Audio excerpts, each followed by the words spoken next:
الحمد للہ رب العالمین والعاقبۃ للمتقین والصلاة والسلام علی رسولہ الکریم اما بعد فاعوذ باللہ من الشیطان الرجیم بسم اللہ الرحمن الرحیم یا ایہا الناس انتم الفقراء الی اللہ واللہ هو الغنی الحمید صدق اللہ العظیم۔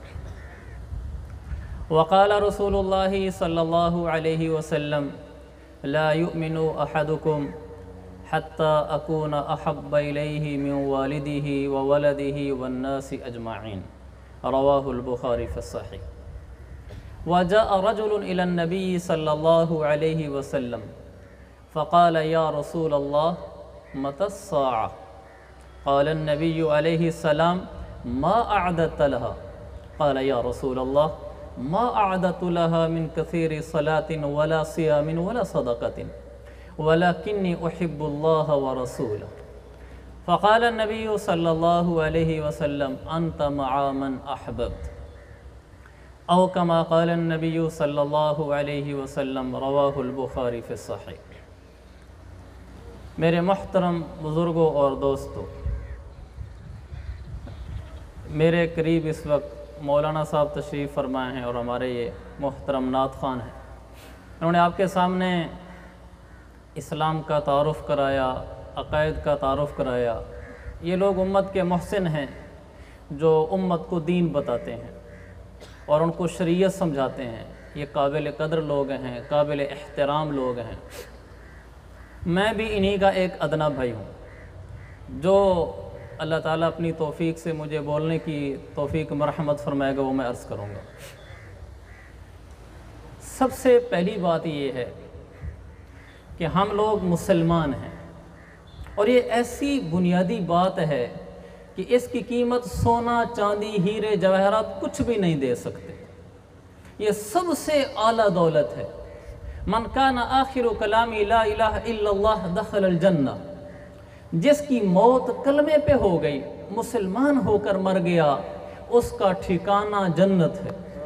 بھلا جنت کا بھی کوئی بدل ہو سکتا ہے؟ ساری دنیا کی کوٹھیاں، بنگلے سب یہیں رہ جاتے ہیں، اور مرنے کے بعد ایک ابد الآباد کی زندگی ہے، خالدین فیہا ابدا، ہمیشہ کی زندگی ہے۔ وہاں اس کو جنت میں جگہ ملتی ہے اس کلمے کی وجہ سے۔ تو اللہ تعالیٰ نے ہمیں کلمہ عطا فرمایا ہے، تو اس کی کوشش کریں ہماری موت بھی کلمے پر آئے۔ کلمہ کیا ہے؟ کلمہ کیا ہے؟ لا الہ الا اللہ محمد الرسول اللہ۔ لا الہ الا اللہ کیا ہے؟ اللہ کی توحید، اللہ کی وحدانیت، اللہ کا ایک ہونا۔ علامہ آلوسی نے لکھا ہے کہ کافر اے اللہ کے نبی کے پاس کہا ہمیں اپنے رب کا حسب نسب بتاؤ، کس خاندان سے ہے، کون ہے، کیا تعارف ہے۔ تو اللہ کے نبی سے جب پوچھا تو اللہ نے اپنا تعارف کرانے کے لیے جبریل کو بھیجا اور سورہ اخلاص ساتھ لے کر بھیجا۔ کہا ان کو بتاؤ کہ رب کون ہے۔ کہا قل هو اللہ احد، ان کو بتاؤ اللہ ایک نہیں ہے، اللہ اکیلا ہے۔ ایک کا دو ہوتا ہے، ایک کا دو، تین، چار ہوتا ہے، اکیلا کے آگے کوئی گنتی نہیں ہوتی، اکیلے پہ گنتی اینڈ ہو جاتی ہے۔ کہا اللہ اکیلا ہے، اور کیسا ہے؟ اللہ الصمد، اللہ صمد ہے۔ اس کا ترجمہ بے نیاز نہیں ہے۔ ہماری اردو زبان تنگ دامن ہے، پورا احاطہ نہیں کر سکتی عربی زبان کے معانی کا۔ بے نیاز کا مطلب ہوتا ہے جس کو کسی کی ضرورت نہ ہو، جو کسی کا محتاج نہ ہو، اس کو کہتے ہیں بے نیاز ہے۔ اللہ صمد کا معنی بے نیاز نہیں ہے۔ صمد کا معنی جو عربی مفسرین لکھتے ہیں من یحتاج الیہ جمیع الخلق ولا یحتاج الی احد۔ صمد اس کو کہتے ہیں جو کسی کا محتاج نہ ہو اور سب اس کے محتاج ہوں، اس کو صمد کہتے ہیں۔ بے نیاز کا مطلب ہے جو کسی کا محتاج نہ ہو، اس میں یہ معنی نہیں ہے کہ اور باقی سب اس کے محتاج ہوں۔ اسی کو اللہ قرآن میں دوسری جگہ کہتا ہے یا ایھا الناس، اے دنیا جہان کے سب انسانوں، چھوٹے سے لے کر بڑے تک، چپڑاسی سے لے کر صدر اور بادشاہ تک، ولی سے لے کر نبی تک، کتب ابدال تک، امیر و غریب تک،